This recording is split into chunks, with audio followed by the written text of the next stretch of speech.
Good evening, and let me express my deep honor and pleasure at being here. I want to thank Director General Tokayev and Ms. Wyden, along with other ministers, ambassadors, excellencies, and UN partners. This weekend, we will celebrate Human Rights Day, the anniversary of one of the great accomplishments of the last century. Beginning in 1947, delegates from 6 continents devoted themselves to drafting a declaration that would enshrine the fundamental rights and freedoms of people everywhere. In the aftermath of World War II, many nations pressed for a statement of this kind to help ensure that we would prevent future atrocities and protect the inherent humanity and dignity of all people. And so the delegates went to work. They discussed, they wrote, they revisited, revised, rewrote for thousands of hours. And they incorporated suggestions and revisions from governments, organizations, and individuals around the world. At 3 o'clock in the morning on December 10th, 1948, after nearly 2 years of drafting and one last long night of debate, the President of the UN General Assembly called for a vote on the final text. 48 nations voted in favor, 8 abstained, none dissented, and the Universal Declaration of Human Rights was adopted. It proclaims a simple, powerful idea. All human beings are born free and equal in dignity and rights. And with the Declaration, it was made clear that rights are not conferred by government. They are the birthright of all people. It does not matter what country we live in, who our leaders are, or even who we are. Because we are human, we therefore have rights. And because we have rights, governments are bound to protect them. In the 63 years since the Declaration was adopted, many nations have made great progress in making human rights a human reality. Step by step, barriers that once prevented people from enjoying the full measure of liberty, the full experience of dignity, and the full benefits of humanity have fallen away. In many places, racist laws have been repealed. Legal and social practices that relegated women to second-class status have been abolished. The ability of religious minorities to practice their faith freely has been secured. In most cases, this progress was not easily won. People fought and organized and campaigned in public squares and private spaces to change not only laws, but hearts and minds. And thanks to that work of generations, for millions of individuals whose lives were once narrowed by injustice, they are now able to live more freely and participate more fully in the political, economic, and social lives of their communities. Now, there is still, as you all know, much more to be done to secure that commitment, that reality and progress for all people. Today, I want to talk about the work we have left to do to protect one group of people whose human rights are still denied in too many parts of the world today. In many ways, they are an invisible minority.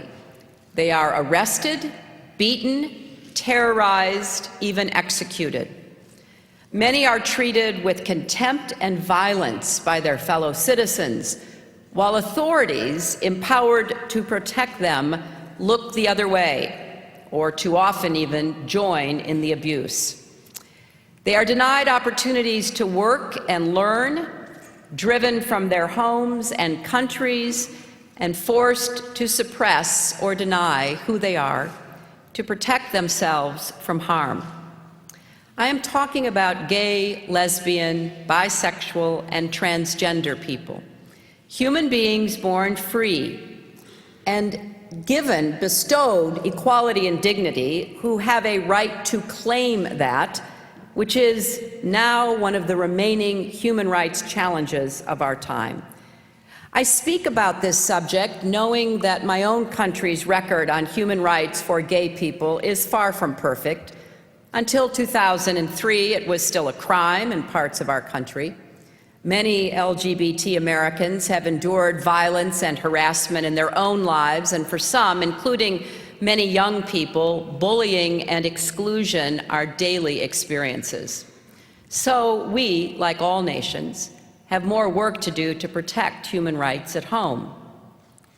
Now, raising this issue, I know, is sensitive for many people, and that the obstacles standing in the way of protecting the human rights of LGBT people rest on deeply held personal, political, cultural, and religious beliefs.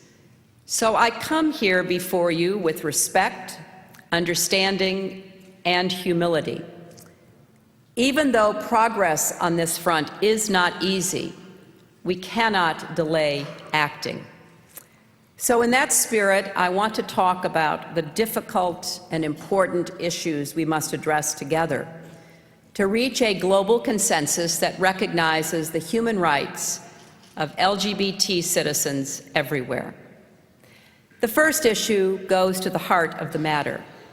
Some have suggested that gay rights and human rights are separate and distinct, but in fact, they are one and the same. Now, of course, 60 years ago, the governments that drafted and passed the Universal Declaration of Human Rights were not thinking about how it applied to the LGBT community. They also weren't thinking about how it applied to indigenous people or children or people with disabilities or other marginalized groups. Yet in the past 60 years, we have come to recognize that members of these groups are entitled to the full measure of dignity and rights because, like all people, they share a common humanity. This recognition did not occur all at once. It evolved over time. And as it did, we understood that we were honoring rights that people always had, rather than creating new or special rights for them. Like being a woman, like being a racial, religious, tribal, or ethnic minority, being LGBT does not make you less human. And that is why gay rights are human rights and human rights are gay rights. It is a violation of human rights when people are beaten or killed because of their sexual orientation, or because they do not conform to cultural norms about how men and women should look or behave. It is a violation of human rights when governments declare it illegal to be gay, or allow those who harm gay people to go unpunished. It is a violation of human rights when lesbian or transgendered women are subjected to so-called corrective rape or forcibly subjected to hormone treatments, or when people are murdered after public calls for violence toward gays, or when they are forced to flee their nations and seek asylum in other lands to save their lives. And it is a violation of human rights when life-saving care is withheld from people because they are gay, or equal access to justice is denied to people because they are gay, or public spaces are out of bounds to people because they are gay.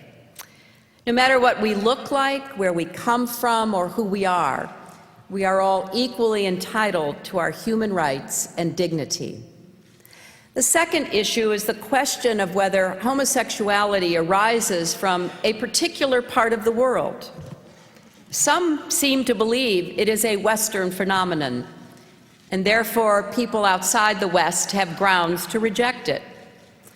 Well, in reality, gay people are born into and belong to every society in the world. They are all ages, all races, all faiths. They are doctors and teachers, farmers and bankers, soldiers and athletes. And whether we know it or whether we acknowledge it, they are our family, our friends, and our neighbors. Being gay is not a Western invention. It is a human reality. And protecting the human rights of all people, gay or straight, is not something that only Western governments do. South Africa's constitution, written in the aftermath of apartheid, protects the equality of all citizens, including gay people. In Colombia and Argentina, the rights of gays are also legally protected. In Nepal, the Supreme Court has ruled that equal rights apply to LGBT citizens. The government of Mongolia has committed to pursue new legislation that will tackle anti-gay discrimination. Now, some worry that protecting the human rights of the LGBT community is a luxury that only wealthy nations can afford. But in fact, in all countries, there are costs to not protecting these rights. In both gay and straight lives lost to disease and violence, in the silencing of voices and views that would strengthen communities, in ideas never pursued by entrepreneurs who happen to be gay. Costs are incurred whenever any group is treated as lesser or the other, whether they are women, racial or religious minorities, or the LGBT. Former President Mogai of Botswana pointed out recently that for as long as LGBT people are kept in the shadows, there cannot be an effective public health program to tackle HIV and AIDS. Well, that holds true for other challenges as well. The third and perhaps most challenging issue arises when people cite religious or cultural values as a reason to violate or not to protect the human rights of LGBT citizens. This is not unlike the justification offered for violent practices toward women like honor killings, widow burning, or female genital mutilation. Some people still defend those practices as part of a cultural tradition, but violence toward women isn't cultural. It's criminal. Likewise with slavery, what was once justified as sanctioned by God is now properly reviled as an unconscionable violation of human rights. In each of these cases, we came to learn that no practice or tradition trumps the human rights that belong to all of us. And this holds true for inflicting violence on LGBT people, criminalizing their status or behavior, expelling them from their families and communities, or tacitly or explicitly accepting their killing. Of course, it bears noting that rarely are cultural and religious traditions and teachings actually in conflict with the protection of human rights. Indeed, our religion and our culture are sources of compassion and inspiration toward our fellow human beings. It was not only those who justified slavery who leaned on religion, it was also those who sought to abolish it. And let us keep in mind that our commitments to protect the freedom of religion and to defend the dignity of LGBT people emanate from a common source. For many of us, religious belief and practice is a vital source of meaning and identity and fundamental to who we are as people. And likewise, for most of us, the bonds of love and family that we forge are also vital sources of meaning and identity. And caring for others is an expression of what it means to be fully human. It is because the human experience is universal that human rights are universal and cut across all religions and cultures. The fourth issue is what history teaches us about how we make progress toward rights for all. Progress starts with honest discussion. Now, there are some who say and believe that all gay people are pedophiles, that homosexuality is a disease that can be caught or cured, or that gays recruit others to become gay. Well, these notions are simply not true. They are also unlikely to disappear if those who promote or accept them are dismissed out of hand rather than invited to share their fears and concerns. No one has ever abandoned a belief because he was forced to do so. Universal human rights include freedom of expression and freedom of belief, even if our words or beliefs denigrate the humanity of others. Yet while we are each free to believe whatever we choose, we cannot do whatever we choose, not in a world where we protect the human rights of all. Reaching understanding of these issues takes more than speech. It does take a conversation. In fact, it takes a constellation of conversations in places big and small, and it takes a willingness to see stark differences in belief as a reason to begin the conversation, not to avoid it. But progress comes from changes in laws. In many places, including my own country, legal protections have preceded, not followed, broader recognition of rights. Laws have a teaching effect. Laws that discriminate validate other kinds of discrimination. Laws that require equal protections reinforce the moral imperative of equality. And practically speaking, it is often the case that laws must change before fears about change dissipate. Many in my country thought that President Truman was making a grave error when he ordered the racial desegregation of our military. They argued that it would undermine unit cohesion.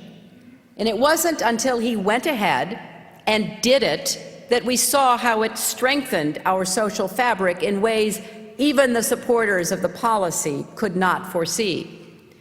Likewise, some worried in my country that the repeal of Don't Ask, Don't Tell would have a negative effect on our armed forces. Now the Marine Corps Commandant, who was one of the strongest voices against the repeal, says that his concerns were unfounded and that the Marines have embraced the change. Finally, progress comes from being willing to walk a mile in someone else's shoes. We need to ask ourselves, how would it feel if it were a crime to love the person I love? How would it feel to be discriminated against for something about myself that I cannot change? This challenge applies to all of us as we reflect upon deeply held beliefs, as we work to embrace tolerance and respect for the dignity of all persons, and as we engage humbly with those with whom we disagree in the hope of creating greater understanding. A fifth and final question is how we do our part to bring the world to embrace human rights for all people, including LGBT people. Yes, LGBT people must help lead this effort, as so many of you are. Their knowledge and experiences are invaluable, and their courage inspirational. We know the names of brave LGBT activists who have literally given their lives for this cause, and there are many more whose names we will never know. But often those who are denied rights are least empowered to bring about the changes they seek. Acting alone, minorities can never achieve the majorities necessary for political change. So when any part of humanity is sidelined, the rest of us cannot sit on the sidelines. Every time a barrier to progress has fallen, it has taken a cooperative effort from those on both sides of the barrier. In the fight for women's rights, the support of men remains crucial. The fight for racial equality has relied on contributions from people of all races. Combating Islamophobia or anti-Semitism is a task for people of all faiths, and the same is true with this struggle for equality. Conversely, when we see denials and abuses of human rights and fail to act, that sends the message to those deniers and abusers that they won't suffer any consequences for their actions, and so they carry on.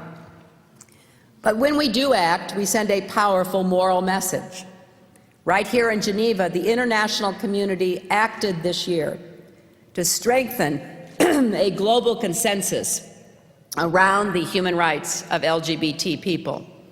At the Human Rights Council in March, 85 countries from all regions supported a statement calling for an end to criminalization and violence against people because of their sexual orientation and gender identity. At the following session of the Council in June, South Africa took the lead on a resolution about violence against LGBT people. The delegation from South Africa spoke eloquently about their own experience and struggle for human equality and its indivisibility. When the measure passed, it became the first ever UN resolution recognizing the human rights of gay people worldwide. In the Organization of American States this year, the Inter-American Commission on Human Rights created a unit on the rights of LGBT people, a step toward what we hope will be the creation of a special rapporteur. Now we must go further and work here and in every region of the world to galvanize more support for the human rights of the LGBT community. To the leaders of those countries where people are jailed, beaten, or executed for being gay, I ask you to consider this. Leadership, by definition, means being out in front of your people when it is called for. It means standing up for the dignity of all your citizens and persuading your people to do the same. It also means ensuring that all citizens are treated as equals under your laws. Because let me be clear, I am not saying that gay people can't or don't commit crimes. They can and they do, just like straight people. And when they do, they should be held accountable. But it should never be a crime to be gay. And to people of all nations, I say supporting human rights is your responsibility too. The lives of gay people are shaped not only by laws, but by the treatment they receive every day from their families, from their neighbors.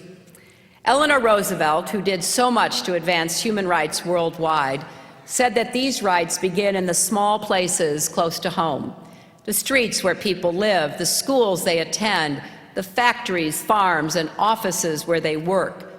These places are your domain. The actions you take, the ideals you advocate, can determine whether human rights flourish where you are. And finally, to LGBT men and women worldwide, let me say this. Wherever you live and whatever the circumstances of your life, whether you are connected to a network of support or feel isolated and vulnerable, please know that you are not alone. People around the globe are working hard to support you and to bring an end to the injustices and dangers you face. That is certainly true for my country, and you have an ally in the United States of America, and you have millions of friends among the American people. The Obama administration defends the human rights of LGBT people as part of our comprehensive human rights policy and as a priority of our foreign policy. In our embassies, our diplomats are raising concerns about specific cases and laws and working with a range of partners to strengthen human rights protections for all. In Washington, we have created a task force at the State Department to support and coordinate this work, and in the coming months, we will provide every embassy with a toolkit to help improve their efforts. And we have created a program that offers emergency support to defenders of human rights for LGBT people. This morning, back in Washington, President Obama put into place the first U.S. government strategy dedicated to combating human rights abuses against LGBT persons abroad. Building on efforts already underway at the State Department and across the government, the President has directed all U.S. government agencies engaged overseas to combat the criminalization of LGBT status and conduct, to enhance efforts to protect vulnerable LGBT refugees and asylum seekers, to ensure that our foreign assistance promotes the protection of LGBT rights, to enlist international organizations in the fight against discrimination, and to respond swiftly to abuses against LGBT persons. I'm also pleased to announce that we are launching a new Global Equality Fund that will support the work of civil society organizations working on these issues around the world.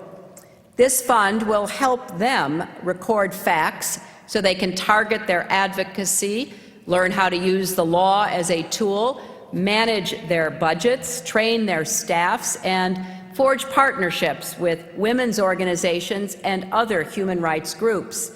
We have committed more than $3 million to start this fund, and we have hope that others will join us in supporting it. The women and men who advocate for human rights for the LGBT community in hostile places, some of whom are here today with us, are brave and dedicated and deserve all the help we can give them. We know the road ahead will not be easy. A great deal of work lies before us. But many of us have seen firsthand how quickly change can come. In our lifetimes, attitudes toward gay people in many places have been transformed. Many people, including myself, have experienced a deepening of our own convictions on this topic over the years, as we have devoted more thought to it, engaged in dialogues and debates, and established personal and professional relationships with people who are gay.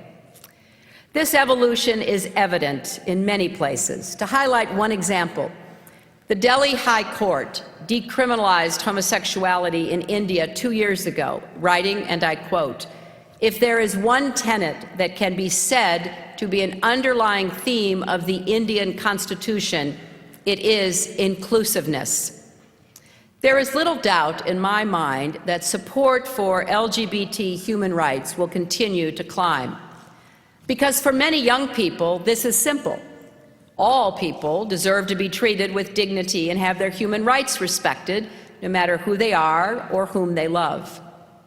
There is a phrase that people in the United States invoke when urging others to support human rights: be on the right side of history.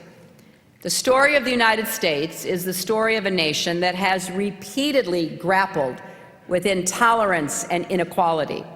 We fought a brutal civil war over slavery. People from coast to coast joined in campaigns to recognize the rights of women, indigenous peoples, racial minorities, children, people with disabilities, immigrants, workers, and on and on. And the march toward equality and justice has continued. Those who advocate for expanding the circle of human rights were and are on the right side of history, and history honors them. Those who tried to constrict human rights were wrong, and history reflects that as well. I know that the thoughts I've shared today involve questions on which opinions are still evolving. As it has happened so many times before, opinion will converge once again with the truth, the immutable truth, that all persons are created free and equal in dignity and rights. We are called once more to make real the words of the Universal Declaration. Let us answer that call. Let us be on the right side of history for our people, our nations, and future generations whose lives will be shaped by the work we do today. I come before you with great hope and confidence that no matter how long the road ahead, we will travel it successfully together. Thank you very much.